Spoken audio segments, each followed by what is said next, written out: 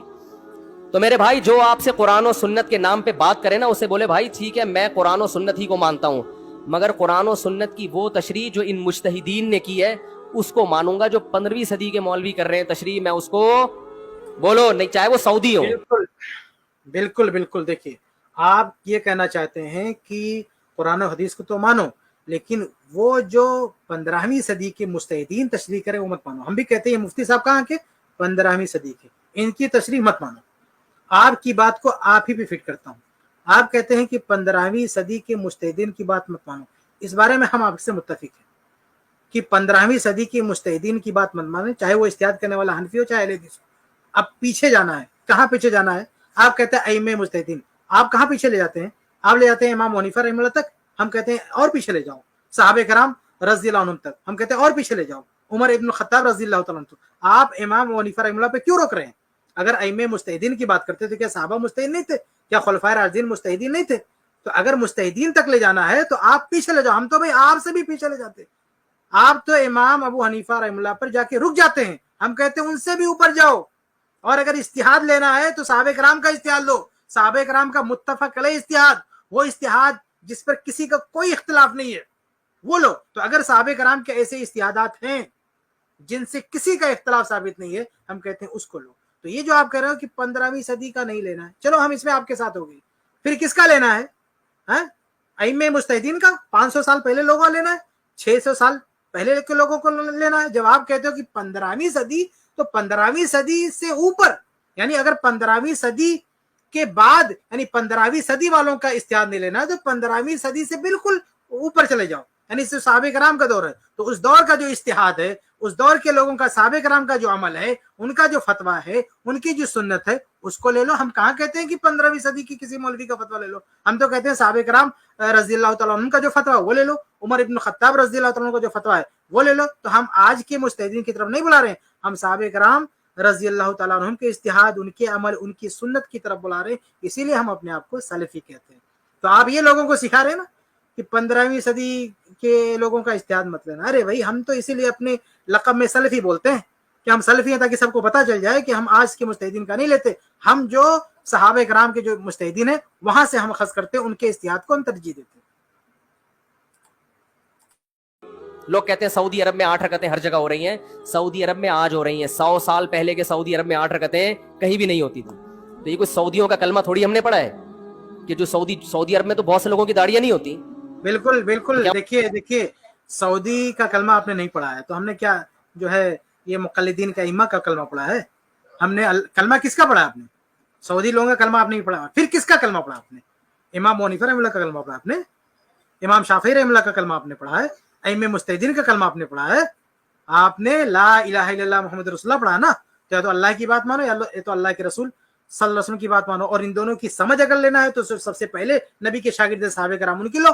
تو وہی بات تو ہم تراویح کے مسئلے میں بھی کہہ رہے ہیں کہ ہم نے کلمہ نبی کا پڑھا ہے، اللہ کے فضل و کرم سے نبی صلی اللہ علیہ وسلم سے صرف 11 رکعت ثابت ہے، اس سے زیادہ کچھ بھی ثابت نہیں ہے.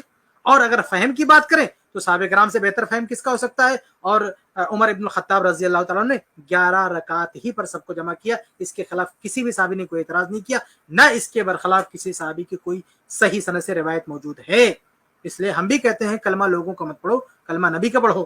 نبی نے جو سکھایا ان کا کلمہ پڑھو، اور نبی کے صحابہ نے جو سمجھا ہے ویسے سمجھو. مطلب داڑھی کا انکار کر دو گے آپ؟ تو ہم نے فالو کرنا ہے امام مالک کو، امام احمد بن حنبل کو، امام شافعی کو. یہ بڑے بڑے محدثین تھے، مجتہدین تھے. خلفائے راشدین کو. صحابہ کرام کیوں بول رہے ہیں؟ صحابہ کرام کا نام کیوں لے رہے ہیں آپ؟ امام مالک کو فالو کریں. کہاں امام مالک کو فالو کر رہے ہیں آپ یہ کہہ رہے ہیں کہ کئی سالوں تک یہاں پہ تراویح ہو رہی تھی. آپ اس کا حوالہ دے رہے ہیں کہ مکہ میں کئی سالوں تک یہاں پہ کئی باتیں دیکھیے آپ گول کر رہے ہیں. پہلی بات تو کیا یہ حرمین میں 20 رکعت تراویح ہو رہی تھی؟ بھائی پہلے جو ہو رہی تھی وہ تو 20 سے بھی زیادہ ہو رہی تھی. تو آپ 20 پہ کیوں اٹک گئے؟ 20 کو پر کیوں جم گئے آپ؟ اگر حرمین میں جو ہو رہا تھا اس کو ماننا ہے